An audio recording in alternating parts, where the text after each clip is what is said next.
Hi மக்களே வணக்கம். இன்னைக்கு தெண்டலை மேல பேசுறீங்க பாத்தீங்கன்னா, இந்த பரமனுக்கு இளமதி மேல வச்சிருக்க அன்புக்கு எல்லையே இல்லைங்க. அவர் தன்னையே வந்துடுறாரு. அவர் என்ன பண்றாரு ஏது பண்ண எதுவுமே புரிய மாட்டேது. வானதி வந்து ரெடியா இளமதி ரெடியா இருக்காங்க பரமனுக்காக.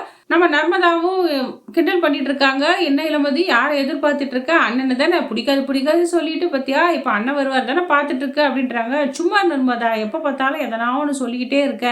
நானே அசோக்கை கண்டுபிடிக்கணும். அதுலயே என்ன ஆகுது ஏது ஆகுன்னு டென்ஷனா இருக்க. நீ வேற வெறுப்பேத்திட்டு இருக்கேன்றாங்க.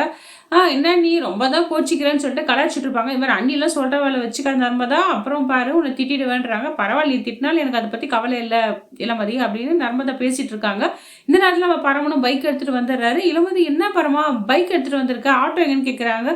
இல்லை சண்டைக்கோழி, ஆட்டோ கொஞ்சம் ரிப்பேரா இருக்கு, அது ஷெட்ல விட்டுருக்கேன், அதனால தான் பைக் இருக்கு, நம்ம இதிலே ஃபாஸ்டா போயிடலாம், சீக்கிரமா போயிடலாம்ல அப்படின்றாங்க. நம்ம காந்திமதியும் சேஃபா பத்திரமா போயிட்டு வாங்கன்னு சொல்லிட்டு இருக்காங்க. இந்த நேரத்தில் லீலாவதியும் அவங்க ரெண்டாவது பொண்ணு கிட்ட சொல்லிட்டு இருக்கா, என்னடி இவ எங்கேயோ பரம கூட போறாளே மெட்ராஸ்க்கு, எதுக்கு போறா, இப்படி தனியாக அனுப்புவாங்க இவன்னு சொல்லிட்டு குரலி பேசிட்டு இருக்காங்க. ஆனா நர்மதா எப்படி இருக்காங்க பாரு, எப்பவுமே இளமதிக்கு சப்போர்ட்டா தான் இருக்காங்க. ஏன் லீலாவதி வந்து இளமதியை டார்கெட் பண்ணிக்கிட்டே இருக்காங்கன்னு நினைக்கல. அவங்களுக்குள்ள என்ன விஷயம் நடந்ததுன்னு தெரியல.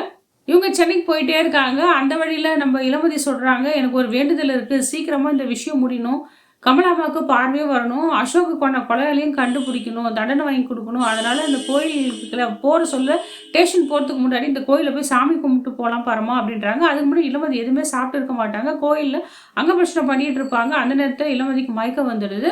இதை பார்த்தா பரமா ஓடி போய் இளமதியை தூக்கி தண்ணியெல்லாம் குடிப்பட்டுறாரு. என்ன இளமதினா, நான் ஃபாஸ்டிங் இருந்த பரமா, அதனால தான் என்னால் சுத்த முடியல, என் வேண்டுதல் நிறைவேறாத போயிடுவோம், எனக்கு பயமா இருக்கு அப்படின்றாரு. ஏன் இளமதி இது மாதிரிலாம் நீ பண்ணிட்டு இருக்க, உன்னை நீயே வருத்திக்கிறேன், நான் தான் கூட இருக்கல, உனக்கு என்ன பிரச்சனை அப்படின்றாரு. நான் எப்படியும் சுற்றி வரணும் வேணும். சரி உனக்கு ஒன்றும் பிரச்சனை இல்லை, நான் உன்னை தூக்கி எத்தனை சுற்றுவேன்னா சுற்று பரிகாரத்தை நான் உன்னை சுற்றி வரேன்னு சொல்லிட்டு நம்ம இளமதியை அவர் கையில் ஏந்திரி சுற்றி வராரு.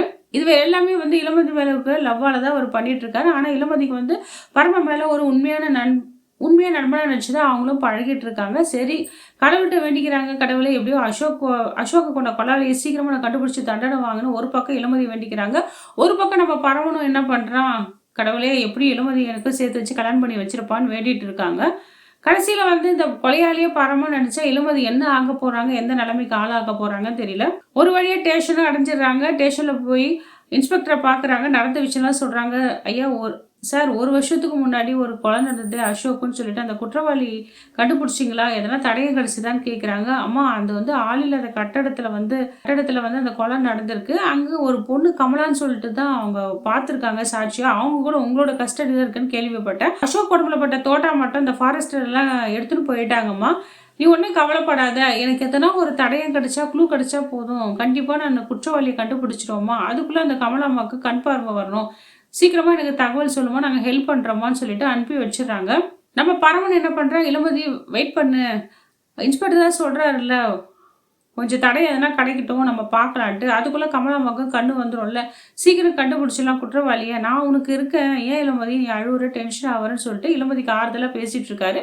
ஒரு யோசனை சொல்றாரு பரம, இளமதி ஒரு வேலை பண்ணலாமா, அசோக்கை கொண்டாங்கல்ல அந்த இறந்த இடத்துல போய் நம்ம பார்க்கலாமா, அங்கே எதனா தடயம் கிடைக்கதான் நம்ம பார்க்கலான்னு சொல்லிட்டு நம்ம பரவனே இளமதி கிட்ட சொல்றாரு. அவங்களும் சரி வா போய் பார்க்கலான்னு சொல்றாங்க. ஒருவேளை அந்த இடத்துக்கு போனாதான் கண்டிப்பா நம்ம பரவனுக்கு தெரிஞ்சிருங்க, ஐயோ நாம தானே அந்த அசோகை கொன்னோம், நம்ம தான் கொன்னோன்னு கண்டிப்பா அவருக்கு அந்த அடையாளமும் தெரியும். ஏன் தெரியாது, அவரு தான் ஒரு வருஷம் தானே ஆச்சு, அந்த இடத்துல தானே அவர் அங்கே சுட்டு கொண்டாரு அசோக்கை, கண்டிப்பா நம்ம பரமனுக்கு தெரிஞ்சிருங்க. இதனால பரமனோட ஆக்ஷன் எப்படி இருக்கும் தெரியல, ரியாக்ஷன் எப்படி இருக்கும் தெரியல. இதுக்கு மேல ஒரு விஷயம், அந்த கட்டடத்துல போய் அவருக்கு ஏதாவது ஞாபகம் வந்து தெரிஞ்சிடுச்சுன்னா இளமதி கிட்ட பழைய மாதிரி பழகுவாரா, இல்ல ஒதுங்கி போயிடுவாரா, இல்ல எஸ்கேப் ஆயிடுவாரா என்னன்னு தெரியலங்க.